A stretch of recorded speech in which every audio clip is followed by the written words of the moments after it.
नमस्कार, मैं डॉक्टर रेणु अरोड़ा आज फिर आपके सामने उपस्थित हूँ एक नए रूप में, एक नए विचारों को लेकर। और ये ऐसा विचार है, ये ऐसी बात है जिस पर हम सदियों से चर्चा करते आए हैं। विज्ञान और परमात्मा की सदा से ही ठनती आई है। विज्ञान और परमात्मा की सदा से ही ठनती आई है। लोग कहते हैं कि परमात्मा है, विज्ञान कहता है ये समझ से परे है। तो इस पे पहले मैं आपको 2 लाइन्स जो है सुनाने जा रही हूँ। मैंने पूछा, आपने कभी अपने रब को याद किया है क्या? मैंने लोगों से पूछा, आपने कभी अपने रब को याद किया है क्या? तो लोग कहते हैं, समय कहाँ है हमारे पास। लोग कहते हैं, समय कहाँ है हमारे पास। जब मैंने पूछा, मिलना चाहते हो उससे, तो वो कहते हैं, दुनिया के धंधों से फुर्सत कहाँ है हमें। मैंने पूछा, मिलना चाहते हो उससे, तो बोले, दुनिया के धंधों से नफ़रत कहाँ है। मैंने पूछा, उससे प्यार करते हो, तो कहते हैं, दुनिया की नफ़रतों से वक्त कहाँ है हमको। मैंने पूछा, प्यार करते हो उससे, तो बोले, दुनिया की नफ़रतों से वक्त कहाँ है हमें। तो मैंने पूछा, अगर वो तुम्हारे सामने आ जाए और कुछ मांगने को कहे, तो करोगे क्या उस समय तुम। सब ने फटाफट अपनी लिस्टें निकाली, हाथ में थमाई, और रब तेरी बड़ी देर हमने आराधना की। उस आराधना के बदले हमें ये चाहिए, हमें वो चाहिए, हमें ज़िंदगी की सारी खुशियाँ दे दे। बस अपना नाम ध्याने को मत कहियो। बस हमने तुझे 1.25 रुपये का प्रसाद चढ़ाया, हमारी ये मन्नत पूरी कर दियो। हमने ये 101 रुपये का प्रसाद चढ़ाया, हमारी ये मन्नत पूरी कर दियो। और सब ने सब चीज़ों के लिए वक्त रखा। सब ने अपनी ज़िंदगी में सब चीज़ों के लिए वक्त रखा। जब वक्त आया तो रब को ही ज़िंदगी से निकाल फेंका। जब वक्त आया तो रब को ही ज़िंदगी से निकाल फेंका। उसके लिए, उसके साथ बैठने के लिए 5 मिनट का समय नहीं है हमारे पास। और हम बातें करते हैं दुनिया की तरक्की की, हम बातें करते हैं दुनिया की सारी चीज़ों की, कि ये सब चीज़ें हमारी और हमने ली हैं। तो ए इंसान, तू अगर अभी नहीं सुधरा तो फिर कभी नहीं सुधरेगा।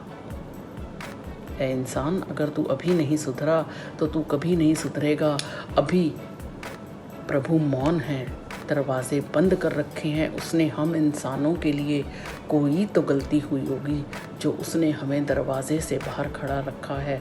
वो हमसे नहीं मिलना चाहता, वो बहुत नाराज़ है हमारी गलतियों से, क्योंकि हम बच्चे बहुत समझदार बन गए। सब कुछ मान लिया कि हम ही करता धरता हैं।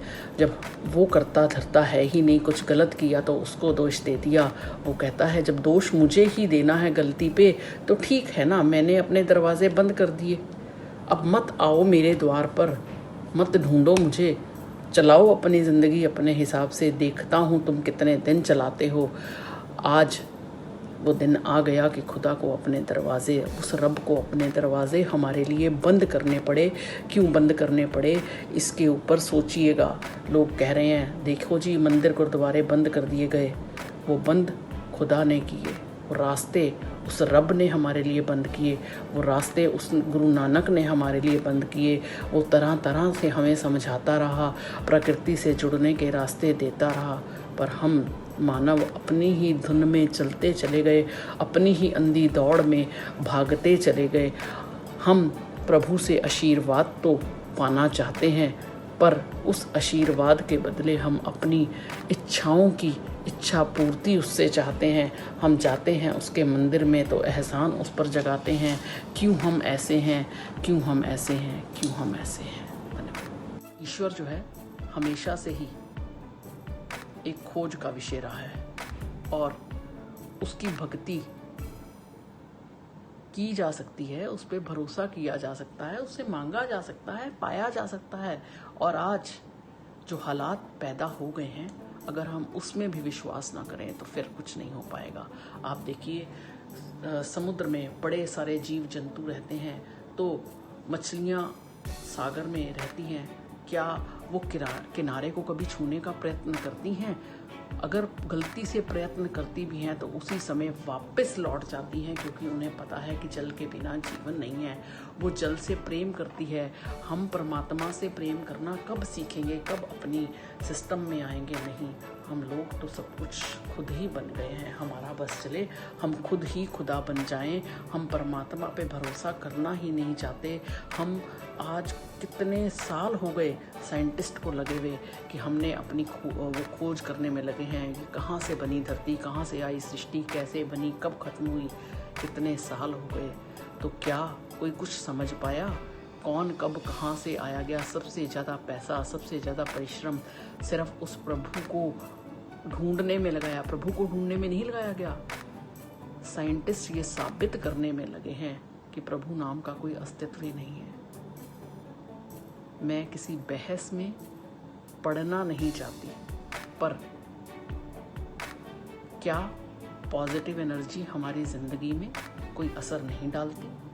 जब जब जब हम पॉजिटिव सोचते हैं, हमारी ज़िंदगी ऊर्जा से भर जाती है। हमारे अंदर एक आत्मविश्वास, एक साहस और बहुत चीज़ों से भर जाते हैं कि और ना चाहते हुए भी हमें अपने ऊपर एक विश्वास सा होने लगता है कि हम ये सब कर सकते हैं। और जब हम सब ये कर सकते हैं और जब हमारे अंदर वो विश्वास आने लगता है तो हम क्या करते हैं? हम छोटी सी भी हमें कोई उपलब्धि मिलती है तो हम कहते हैं ये मैंने मेहनत करी है, मैं दिन रात पढ़ा हूँ, मैंने ऑफिस में दिन रात काम किया है तो मुझे आज ये प्रमोशन मिली है, मुझे ये जो सैलरी मिली है, मैं इतना पढ़ा हूँ और इस लायक बना हूँ कि मैं आज इस सीट को संभाल सकता हूँ। इसमें परमात्मा का क्या योगदान है? और जब कुछ गलत हो जाता है, आप किसी एग्ज़ाम में फ़ेल हो जाते हैं, आप किसी बिज़नेस को सफलतापूर्वक चला नहीं पाते तो कहते हैं ये मेरी सब किस्मत का दोष है, भगवान ने पता नहीं मेरी किस्मत में क्या लिख दिया। क्या कभी सोचा है कि कोई माँ बाप अपनी किस्मत, अपने बच्चों की किस्मत ऐसे लिखेगा? कभी हमने सोचा ही नहीं, क्योंकि हमारे इंसानों की ये फितरत बन चुकी है कि अच्छा हुआ तो हमने किया, इंसानों ने किया, गलत हुआ तो प्रभु ने किया। क्यों भाई? हम अच्छे का भी उसको क्रेडिट क्यों नहीं देते? क्या हम अपने सुखों में उसका शुक्र करते हैं? हम तो सिर्फ दुख में उसको याद करते हैं कि हे परमात्मा, अब इस दुख में फंसे हैं, इस मुसीबत में फंसे हैं, हमें निकाल, तू ही अब हमारा सहारा है। कभी हम सुख में कहते हैं कि हे परमपिता परमात्मा, ये सुख तेरा दिया हुआ है। गुरबाणी में कहते हैं ना, सुख तेरा दिता लइए।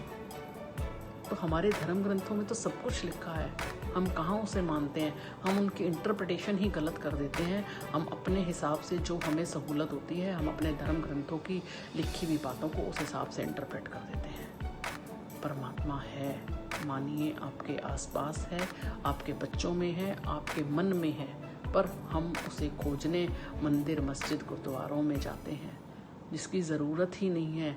परमात्मा ने, आपने कभी सोचा है कि उसने जो हमें एक ढांचा दिया, उस ढांचे की परिकल्पना कभी किसी ने की थी?